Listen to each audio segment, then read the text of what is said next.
Buenas noches.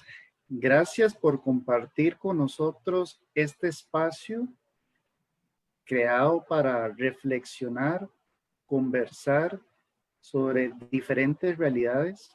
Es un espacio que hemos creado y que lo hacemos los últimos martes de cada mes.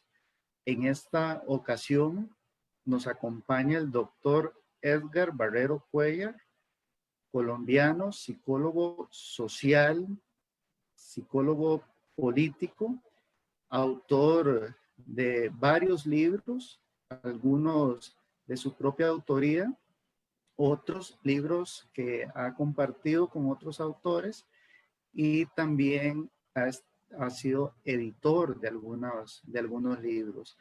Entre algunos libros de su autoría está de Macondo a Mancuso, Conflicto, Violencia Política y Guerra Psicológica en Colombia, una aproximación desde la psicología social crítica.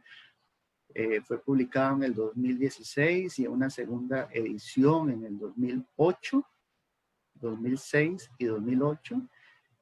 Luego otra obra del doctor Barrero es De los pájaros azules a las águilas negras, estética de lo atroz, psicohistoria de la violencia política en Colombia.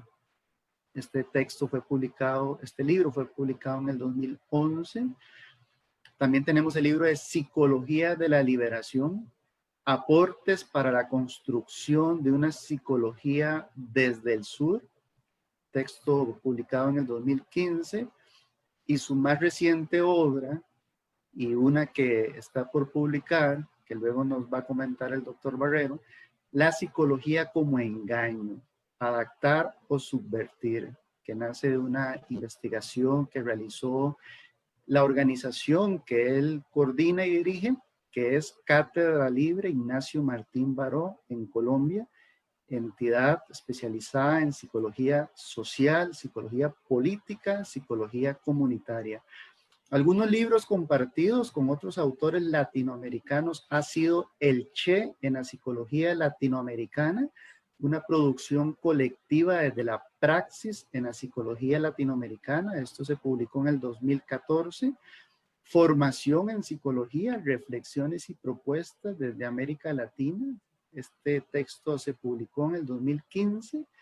En el 2018, La psicología en América Latina, una mirada desde la memoria de ULAPSI, la Unión Latinoamericana de Entidades de Psicología, donde Edgar fue presidente de ULAPSI en un periodo y estuvo en las juntas directivas de ALFEPSI también en otros periodos, y ha sido editor de algunos libros, entre ellos Memoria, Silencio y Acción Psicosocial, reflexiones sobre por qué recordar en Colombia. Edgar, te damos la más cordial bienvenida. El Centro de Psicología y Desarrollo Humano siempre disfruta compartir con vos desde que nos conocimos allá en México, no sé, como en el 2014, creo que eso sucedió más o menos, y después de ahí ha nacido una amistad muy bonita. En Costa Rica te apreciamos, te queremos, admiramos muchísimo tu trabajo y queremos escucharte hoy, queremos escucharte en esto de la pandemia y la importancia de que reflexionemos desde otra psicología también. Bienvenido. Muchas gracias, Ender, por tremenda presentación. Con esas presentaciones son de las que sacan corriendo a los invitados, hermano. Ese es un verdadero problema. Como decía García Márquez, me metí en un problema ni el macho. Pero gracias por tanta generosidad en tus palabras y espero que eso no me meta de verdad en problemas con lo que quiero, me gustaría conversar en esta invitación que me has hecho, pero que al mismo tiempo se hizo extensiva, digamos, para otros compañeros y compañeras de América Latina. Y siempre es un gusto reunirnos, así sea desde lo virtual ahora, en estas circunstancias nunca pensé en la vida. Hay dos cosas en la vida, voy entrando en calor con esto de la psicología política, pero hay dos cosas que nunca pensé que iba a haber dos cosas en la vida. Una es todo esto que está pasando a nivel planetario, este silencio planetario, esta especie de parálisis planetaria, esta crisis humanitaria mundial a la que apenas estamos entrando, toda esta situación. Y la otra que nunca pensé que iba a pasar, que iba a haber en lo que me quedaba de vida, es que el expresidente Álvaro Uribe Vélez en Colombia estuviera detenido alguna vez por alguno de los múltiples eh, denuncias que tiene de violación grave de derechos humanos. Y eso de alguna forma son vivencias que se van quedando en la piel. Ahora, pues claro, hablar podemos ir entrando en materia, ¿cierto? Claro, claro, nada más quería comentarte que nos acompañan, se inscribieron en esta actividad, Edgar, profesionales desde Costa Rica, México, Perú, Colombia, Argentina, Guatemala y Brasil. Y queremos darle a todos los colegas en Latinoamérica una cordial bienvenida y qué bonito que nos podamos encontrar a través de este recurso y compartir con vos, Edgar. Adelante, te escuchamos. Bueno, pues muchas gracias. Entonces vamos, ¿cuánto tiempo tengo, Sender? 35 minutos para Vale, que luego podamos conversar entre sí, todos. sí, voy a intentar sintetizar. Y cuando me hiciste la invitación, eso de pensar en psicología política y pandemia, de por sí ya se vuelve una cosa como que incita a buscar, que fue un poco lo que hice, aparte de lo que he venido conversando sobre esa relación entre la psicología política y la pandemia, un poco eh, intentar ubicar algunos aspectos que no hayamos trabajado, digamos, porque tengo una preocupación muy grande y hoy lo corroboré mientras me preparaba para esta conversación. Sigo teniendo una preocupación muy grande con el papel que está jugando la psicología en esta crisis mundial, por lo menos la psicología occidental que conocemos, digamos, porque no, lamentablemente no conocemos. Lamentablemente estamos en una situación de injusticia cognitiva impresionante en América Latina, que no ha permitido que en los procesos de formación conozcamos lo que se viene haciendo en psicología social, en psicología política, comunitaria o en psicología en general en el continente asiático, en África o en otros contextos tan interesantes y que históricamente han hecho aportes significativos a la humanidad, solo que en Occidente de alguna forma invisibilizamos todo eso, invisibilizamos todos esos saberes que son inclusive muchísimo más antiguos que los saberes desde donde tomamos lo que decimos que somos como psicólogos y como psicólogas. Entonces voy a desarrollar algunas tesis muy sencillas en este cortito tiempo, a ver si logramos conversar con quienes están, al tiempo que saludo a quienes están presentes aquí por la plataforma y a quienes están siguiéndolo por otros medios. Algunas tesis entonces sobre esa relación entre psicología política y la crisis humanitaria mundial en la que nos encontramos, generada aparentemente generada por el coronavirus, pero es una cosa de la que me gustaría hablar.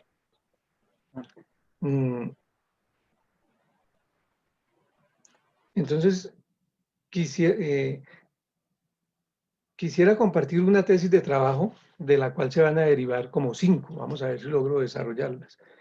Esa tesis inicial, digamos, de trabajo plantea más o menos lo siguiente, y es que de alguna forma existe una profunda relación, una relación compleja entre la psicología política y la pandemia que estamos viviendo a nivel planetario, en un componente específico. Hay muchos, pero hay uno que me parece que plantea, que tiene que llevarnos a plantear reflexiones y movilizaciones desde la psicología en este contexto y en lo que viene, que es una de las tesis derivadas de esta tesis de trabajo. Tiene que ver con el componente del miedo, del terror, del pánico masivo. Digamos, ahí ya hay un punto de engarce entre la psicología política y la pandemia misma. ¿Por qué? Porque de alguna forma uno de los fenómenos psicopolíticos actuales que se ha venido considerando como normal es vivir la vida en medio de una prolongada condición de miedo, terror, pánico, que poco a poco ha ido llevando a esta sociedad a una condición de sometimiento, sumisión y complacencia en la que de alguna forma se reemplaza esa noción de amor que manejamos en Occidente y entramos en la era de la complacencia en la que se le dice al otro o a la otra lo que quiere escuchar con tal de no tener problemas con él o con ella o con la institucionalidad. Y eso incluye allí a quien le ha llevado a semejante situación de esclavitud. Es decir, esa es una tesis, digamos, ahí, por eso ahí planteo que hay allí un engarce entre la psicología política y lo que estamos viviendo, porque efectivamente lo que genera esta crisis mundial es de alguna forma se disparan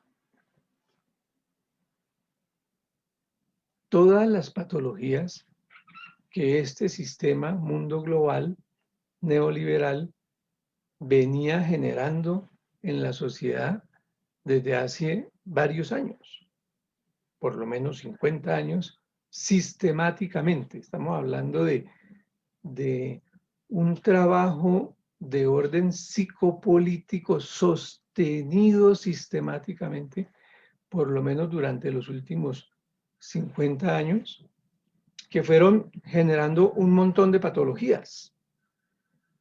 Lo que yo veo ahora es que todas esas patologías creadas por este sistema y de la cual es cómplice la psicología y la industria farmacéutica y la psicología política que se pone al servicio de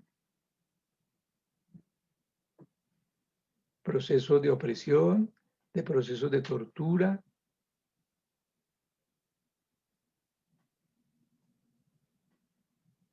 de procesos de ocultamiento de la verdad.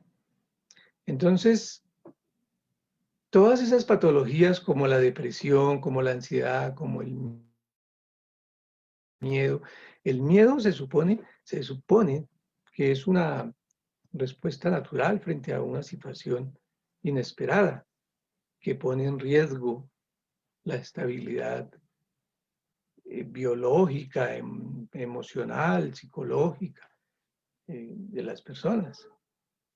Pero el miedo sostenido como instrumento de dominación, de control, de sometimiento, pues es otra cosa. Y ese miedo es una de las patologías que se ha venido creando así. Y por eso ahora vamos a ver unas 4 categorías en las que yo sintetizo más o menos cómo nos ha ido dejando el sistema, pero que hay un filósofo muy actual, muy de moda, el cual insisto que hay que leerlo con cuidado, que es el Byung-Chul Han, el surcoreano, que está planteando unas cosas muy interesantes, pero que también está planteando algunas cosas que merecen ser tenidas en cuenta con, con, con, con reparo. Pero ahorita voy a plantear, pero patologías como la fragmentación, como la frustración, como el racismo, la xenofobia extrema, las homofobias y las transfobias, la aporofobia de la que se habla ahora, la precarización y el vaciamiento intelectual, afectivo, emocional, relacional, en términos de construcción de tejido potencialmente sano, ¿no? Y no tan expuesto a violencia política o a tortura psicológica. Y de alguna forma, entonces, lo que pasa con la crisis esta es que todas esas patologías están empezando a tener formas más concretas de manifestación que antes eran muy invisibilizadas. En Bogotá, en Colombia, por ejemplo, está pasando un fenómeno que es muy interesante, y es que en aquellos sectores de algunas ciudades que se creían de clase media, a los pocos días de haber iniciado esta pandemia, empezaron, aquí se generó alguna estrategia, no sé cómo pasó eso, y colocaran, si la gente colocaba algún trapo, alguna tela de color rojo en su ventana, quería decir que esa persona ya estaba pasando necesidades y que estaba empezando a tener dificultades porque no tenía cómo cubrir sus necesidades básicas, pero que históricamente eran vistas como, como sectores urbanos de clase media, y se generó un fenómeno interesantísimo que se llama algo así como la pobreza avergonzante, algo así le llaman, que son cosas interesantes.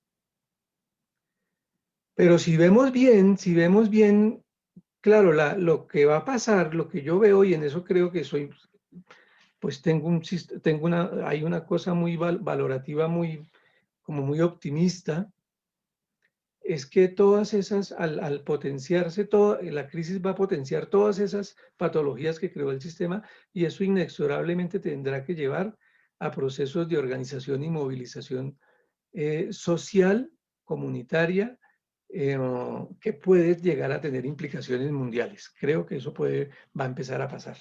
Pudiera empezar a pasar. Lo deseable es que ahí entrara la psicología occidental, la psicología que tanto consumimos en América Latina, para que aprovechara esta coyuntura e iniciara un proceso serio y real de transformación, porque para mí lo que está quedando claro es que esta psicología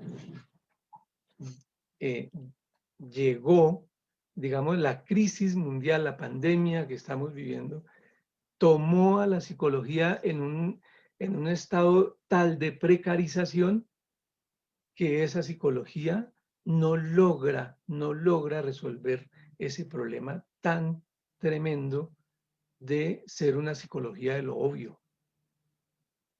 Y les quiero decir que hoy estuve revisando algunos videos de recomendaciones oficiales del Colegio de Psicólogos en Colombia sobre el manejo, y realmente intenté hacer un ejercicio muy tranquilo para ver si encontraba algo que no fuera tan obvio, y quiero decirles que no lo encontré. Realmente no, es muy triste. Y entonces eso está dando cuenta de una psicología que ha venido siendo precarizada cada vez más, en todos los sentidos. Una psicología que en los procesos de formación son precarizados, una psicología donde los procesos de vinculación laboral, los profesores y profesoras de psicología son hiperexplotados, con unos niveles de carga de trabajo que uno dice, pues, no sé, Michel Foucault estaría revolcado. Si se enterara de las condiciones de trabajo aquí en Colombia de los profesores de psicología, Michel Foucault seguramente hasta resucitaría a ver si puede hacer algo. Porque hay anécdotas que cuentan que cuando le ponían más de 6 cargas de hora a la semana se ponía bravo y decía que a qué horas iba a investigar. Imagínense eso, para que ustedes tengan una idea. La precarización investigativa, laboral, profesional de la psicología es impresionante. Y en una crisis como esta, pues la psicología se ve reducida a decir lo mismo, en un círculo vicioso impresionante que no logra, digamos, leer, anticipar, que es una de las tesis que quiero desarrollar hoy, es que una de las labores de la psicología política ahora siempre ha tenido que ser así, pero no lo hemos hecho. Pero tendría que anticipar, la psicología tendría que empezar a anticipar ética y políticamente lo que se viene en términos investigativos, en términos profesionales, en términos terapéuticos, estoy hablando de la psicología, no solo de la psicología política, porque ahí también hay un error terrible. Y claro, entonces nosotros llegamos a esta crisis, voy a resumirlo en 5 categorías rápido, en un estado de agotamiento psicosocial y psicopolítico impresionante, la sociedad. Y eso incluye a la psicología, que no produce epistemes nuevas, teorías nuevas, contextualizadas históricamente, socialmente, políticamente. En un país como el nuestro, como en Colombia, tiene que haber una contextualización militar y necesariamente tiene que haber una contextualización de orden paramilitar, porque en una guerra de 50 años el paramilitarismo se expandió por todo el país como formas de organización armada, ilegales por supuesto, pero que mantienen mucha relación cercana con las fuerzas militares, y eso ya lo sabemos, esa doctrina de Estados Unidos que baja aquí, aquí se aplica como religión. Esta crisis nos tomó en un estado de parálisis psicosocioantropológica,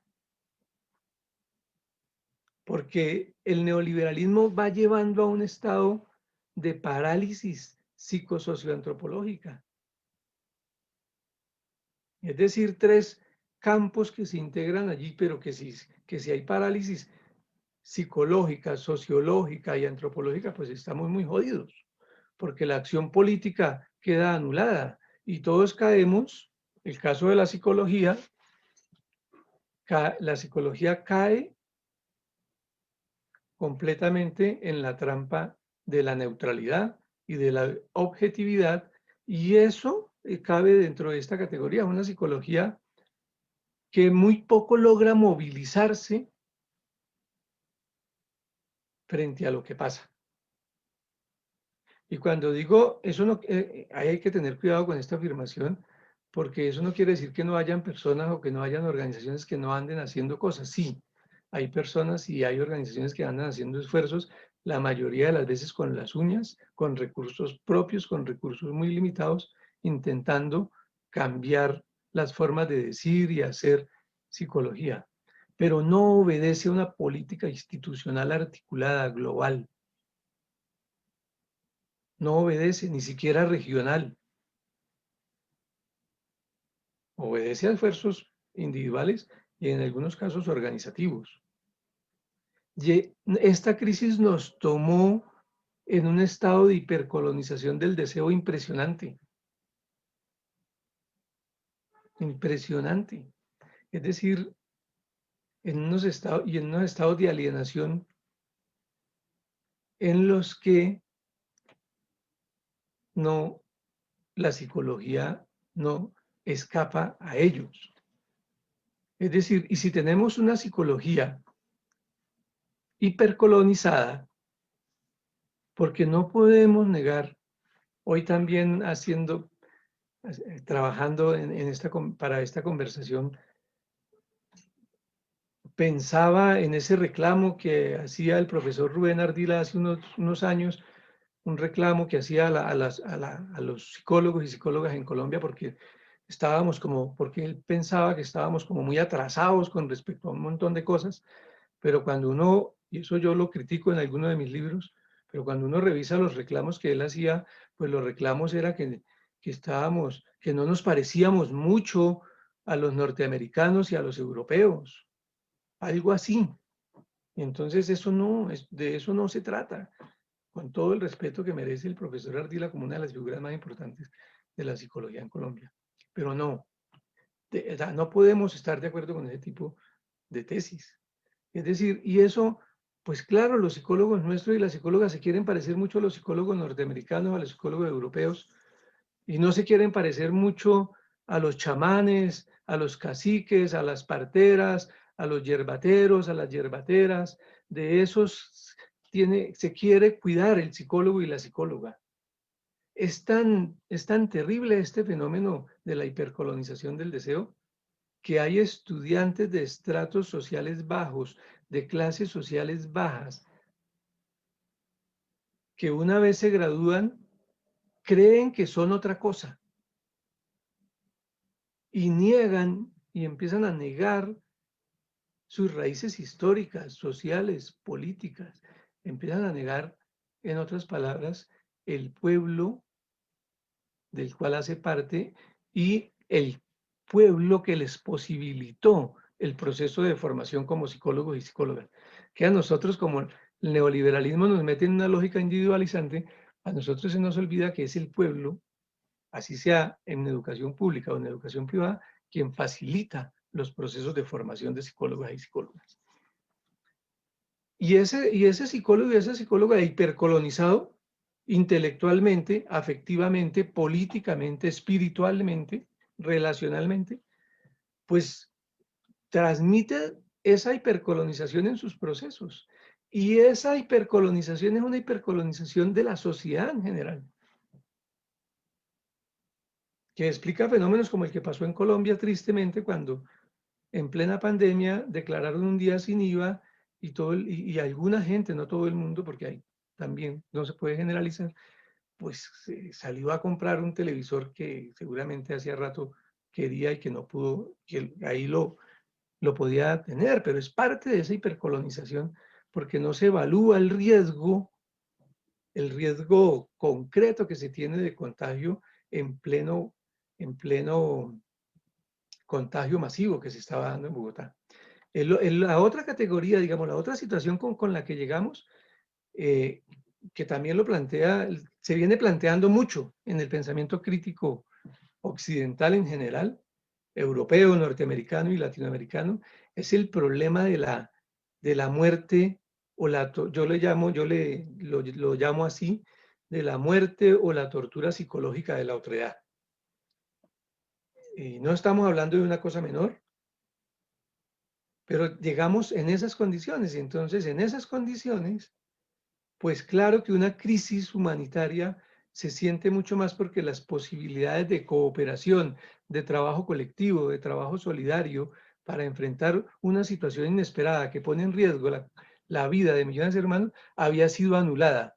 Esas dimensiones de lo participativo, de la conciencia participativa, del trabajo cooperativo, del trabajo solidario, del trabajo político colectivo, venían siendo anuladas sistemáticamente por el sistema mundo neoliberal, ¿no? Y claro, entonces allí lo que había era una excesiva individualización de la cual la psicología ha sido tremendamente cómplice. Y claro, ahora entonces la psicología, ¿qué le dice a la gente?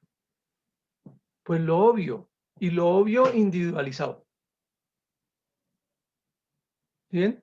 Es muy complicado el asunto. La respuesta es desde la psicologización, desde la patologización y desde las categorías que nos sigue proveyendo Europa y Norteamérica, no, ni siquiera de categorías propias nuestras.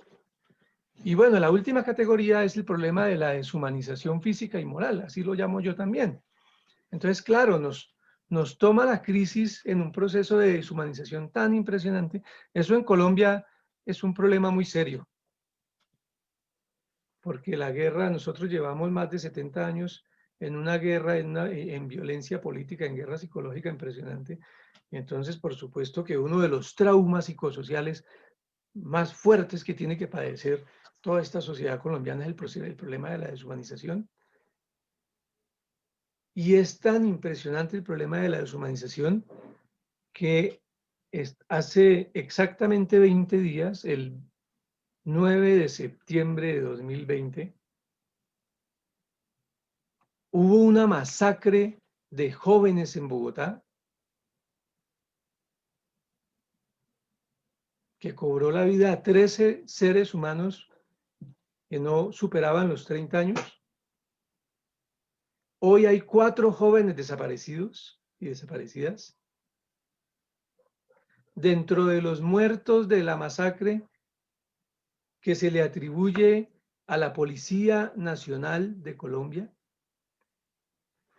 en unos, si ustedes buscan por ahí, si les da por entrar a mis cuentas en las redes sociales, van a ver que yo aparezco con un cartel que dice psicólogo contra la brutalidad policial. Porque estas fuerzas estatales han llegado a actuar con unos niveles de deshumanización que no importa el dolor físico o psicológico de las personas, porque están matando a la gente a golpes. En las marchas, en las protestas sociales. Un soldado del Ejército Nacional de Colombia asesinó a una mujer trans hace apenas 2 o 3 días con un arma de fuego. El 9 de septiembre hubo más de 300 personas heridas en Colombia, 70 con heridas de bala, armas de fuego. Tiene que ver con ese proceso de la deshumanización física y moral, porque de alguna forma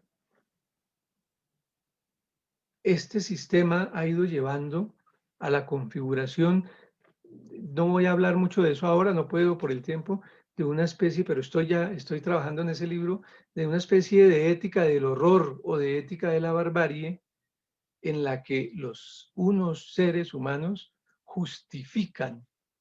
encuentran una justificación moral en la desaparición física o simbólica del otro, de lo distinto, de lo diverso.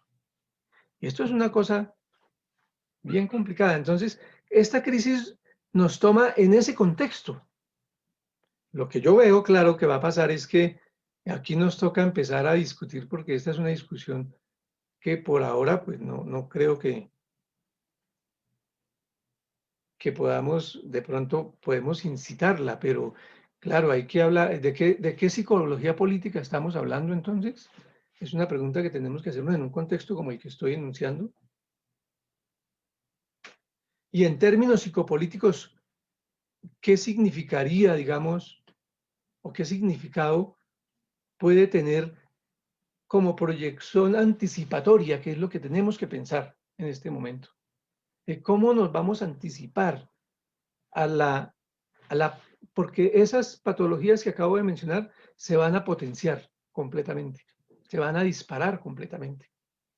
Ya se están disparando, ya se habla, ya los expertos a nivel mundial hablan de una posible pandemia en términos de salud mental y de salud psicológica. Y la psicología política lo que tendría que hacer es anticipar las acciones ético-políticas en ese contexto. Es una cosa que casi no hacemos. Pues nosotros nos gusta ser muy descriptivos, muy analíticos, no históricamente, sino en un presentismo extraño, pero no tenemos una anticipación ético-política de lo que viene, de lo que se viene, que es una cosa sobre lo que tenemos que hablar. Y por supuesto que entonces lamentablemente no puedo extenderme mucho sobre eso, pero no se puede hablar de la psicología política como un todo coherente, organizado, armónico, sino que estamos hablando que inclusive la psicología política en este momento de la historia en la que nos encontramos también está colocando su saber al servicio de procesos ligados con el ejercicio perverso del poder,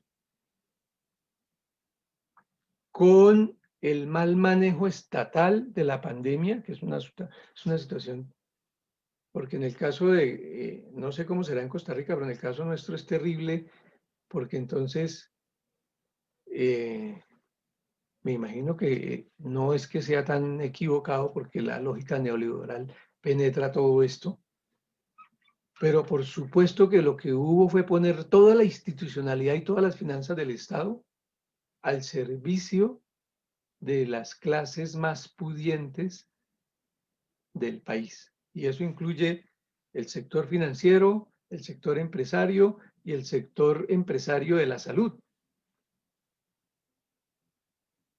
Pero si lo vemos bien a un contexto más general, pues está el problema de la precarización educativa, ¿sí? Está el sistema de la precarización de los sistemas judiciales. Y bueno, no me alcanzaría el tiempo para hablar de eso. Pero esta lectura que yo estoy proponiendo, por supuesto que la estoy haciendo desde la psicología de la liberación, que es una de las formas de expresión de la psicología política en América Latina, que ambas tienen particularidades de las cuales tampoco podemos hablar ahora. Y entonces, desde esa perspectiva, pues claro que nosotros estamos buscando que analizar este tipo de fenómenos psicopolíticamente hablando, supone tener en cuenta algunos elementos. Yo propongo una matriz básica para analizar esto de la relación entre la psicología política, la psicología de la liberación y lo que está pasando con la pandemia del COVID-19. Tiene que ver con lo históricamente negado como categoría de análisis. ¿Por qué? Porque no podemos pasar por alto un hecho o unos hechos en este proceso de análisis. Y es que esto quizás hubiera podido ser distinto. Es decir, que quizás la crisis, la pandemia, era inevitable o es inevitable y bueno, todos ya sabemos lo que pasa con esto. Pero lo que sí no puede ser es que la crisis tome a estos gobiernos y a estos estados en situaciones tan deplorables a nivel de salud, a nivel de educación, a nivel del mismo sistema financiero. Es decir, lo que deja ver la crisis es que efectivamente, como no se tiene en cuenta lo históricamente negado, pues entonces de alguna forma terminamos haciendo como una especie de complicidad.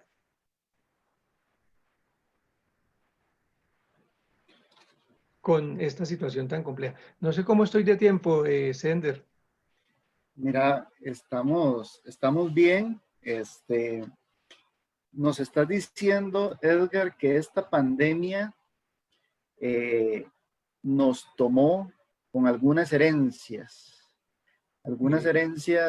capitalistas, algunas herencias colonizadoras, algunas herencias patriarcales, y que ante esto pareciera ser que la psicología ha sido una psicología de lo obvio, nos tomó como una psicología precarizada, una psicología que siempre dice lo mismo, y nos planteas que uno de los desafíos que debe tener la psicología política en este momento es la capacidad de anticipar, pero que bajo estas circunstancias lo observas difícil porque ha habido una especie de parálisis, como lo llamaste, psicosocio-antropológica, y hemos entrado en una trampa de la neutralidad. Y uno ve un poco todas las acciones que se ven en redes sociales sobre lo que está haciendo la psicología. Y yo digo, mira, inició esto en Costa Rica en marzo. Estamos en septiembre y lo que uno más escucha es intervención en crisis, primeros auxilios psicológicos, intervención en crisis, primeros auxilios psicológicos. Y pareciera que es eso, nada más le ponemos otros apellidos, ¿verdad? Pareciera que la psicología llegó hasta ahí, hasta la intervención en crisis y primeros auxilios psicológicos, y uno dice, ¿qué sabiduría tienen las comunidades? ¿Qué sabiduría tienen las familias? ¿Qué sabiduría tienen las diferentes instancias a nivel de bases para resolver esto? y que no las estamos escuchando, porque de este pensamiento colonizador, capitalista, patriarcal, venimos con un saber impuesto, una psicología impuesta que no reconoce la realidad de las personas. Y en esa perspectiva, pareciera ser que hay un sufrimiento, Edgar, hay un sufrimiento que no estamos viendo correctamente. Y una vez te escuché, y lo acabas de decir hace un rato, de algo que denominas esa dignidad de la persona, pero esa dignidad también latinoamericanista, que te he escuchado en otros momentos hablar. ¿Es este el escenario con los que nos ha tomado la pandemia a la psicología entonces? Sí, muy bien resumido todo lo que hablé, fíjate. Muchas gracias. Te he leído, tengo que ser honesto, te he leído, hice mi tarea. Muchas gracias por ese buen resumen. Voy a intentar cerrar ya con 4 ideas y a ver si facilitamos la conversación, ¿te parece? Claro, claro, por supuesto. Entonces, de todo eso que he venido hablando, claro, para cerrar un poco la idea de la matriz, claro, si trabajamos sobre la idea de lo históricamente negado, allí necesariamente entonces hay un proceso de historización y de problematización psicohistórica, digamos, del fenómeno, y por supuesto que nos daríamos cuenta que empezamos a hacer un análisis psicohistórico de cómo es que la crisis nos toma en esta situación de precarización y cómo es que eso también se habría podido evitar y cuál es el papel que habría tenido que jugar la psicología desde hace mucho tiempo con respecto a eso. Son preguntas que tenemos que hacernos. Nosotros de alguna forma, como nos creemos tan científicos, nos creemos que la sociedad no tiene derecho a pedirnos cuenta.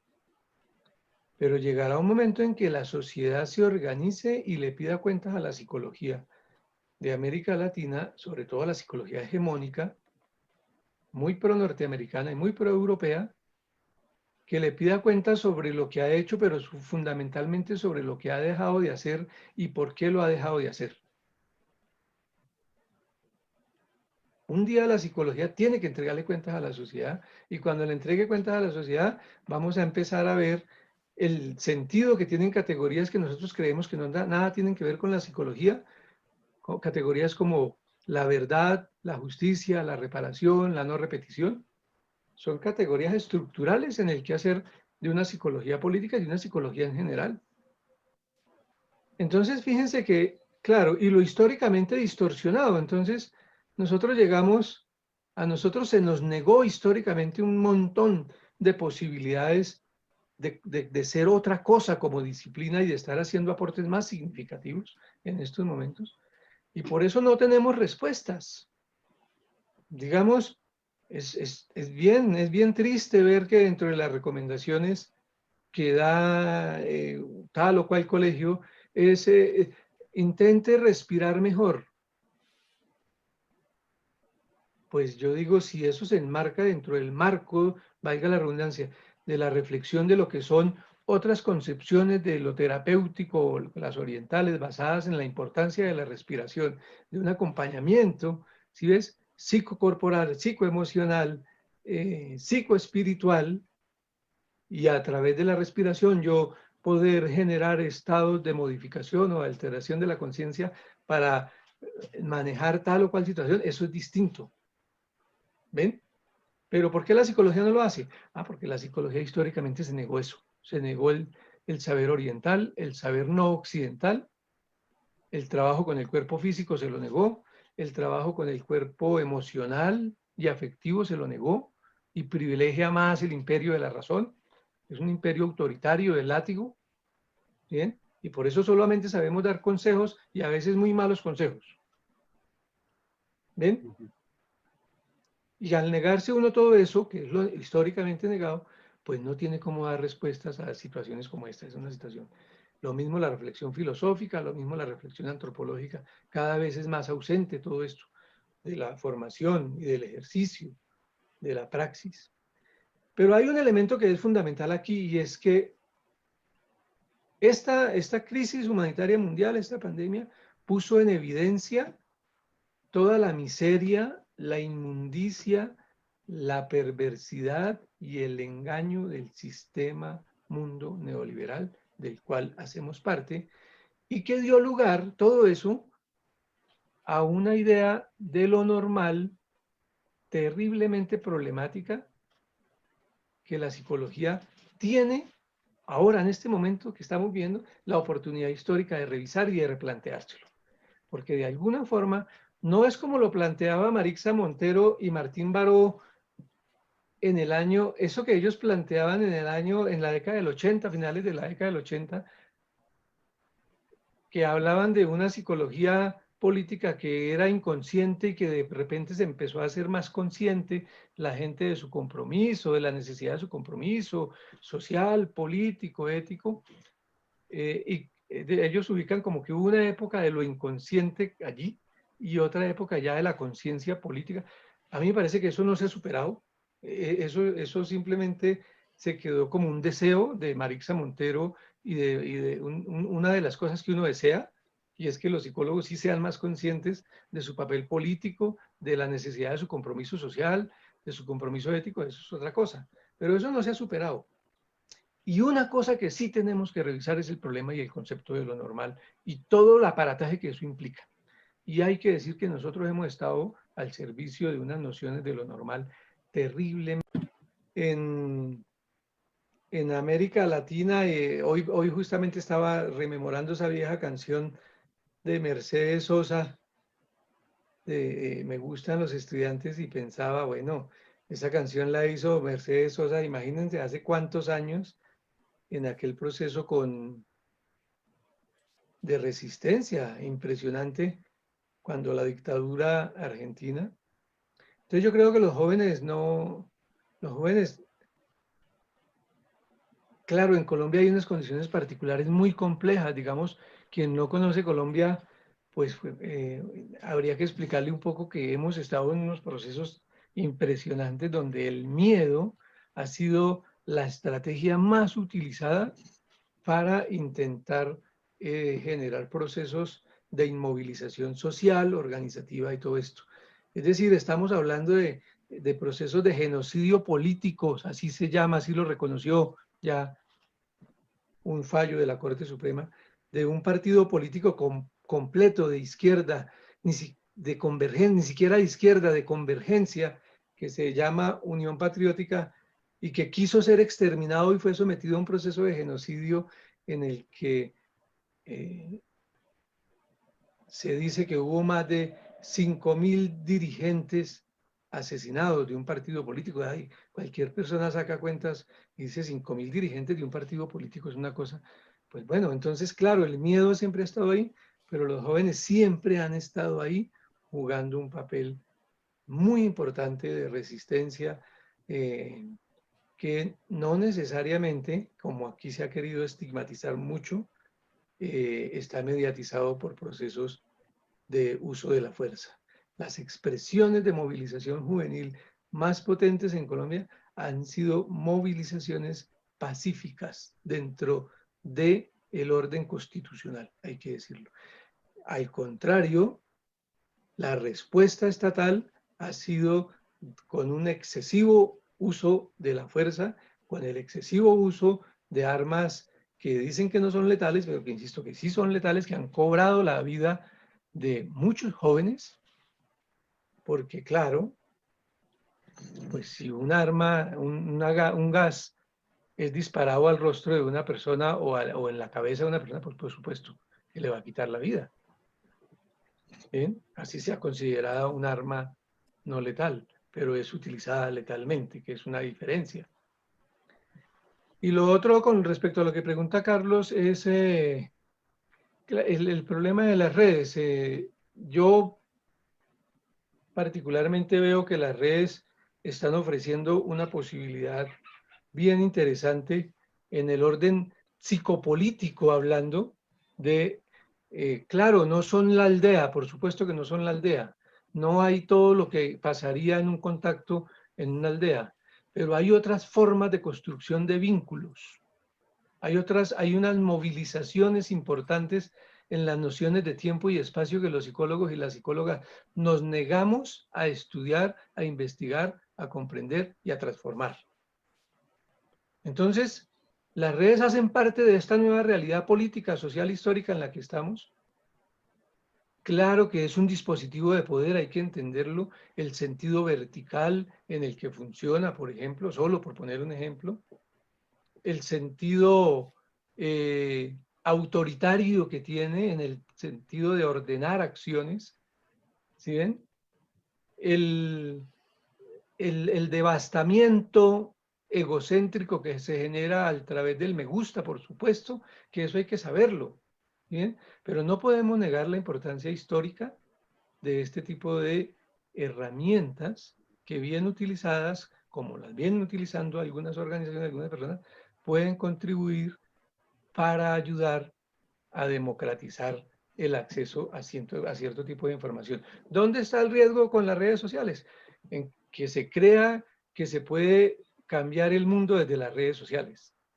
Tiene que haber una relación de coherencia entre el uso de las redes sociales virtuales y el salir a la calle, el salir a procesos de implicación psicosocial y psicopolítica en el que la psicología ponga su saber al servicio de esos procesos de organización y movilización social. Ojalá ya tuviéramos en Colombia, por ejemplo, un gran movimiento de psicólogos y psicólogas contra la brutalidad policial allá en las calles con nuestros carteles, ¿no? Haciendo resistencia en la calle, porque claro, llamar a la revolución desde las redes es fácil, pero materializarlo en acciones de organización y movilización social es lo que hay que darle continuidad. O yo creo que hay que hacer trabajo de investigación con redes, trabajo de articulación con redes y desde las redes movilizar procesos de organización y movilización social que se materialicen, no que se queden en lo virtual. Y agradezco mucho la invitación y agradezco mucho que me hayan escuchado y espero no haber ofendido ni molestado a nadie. No, para nada, Edgar. Muchísimas gracias por haber aceptado la invitación. Con esto quedamos cordialmente despedidas.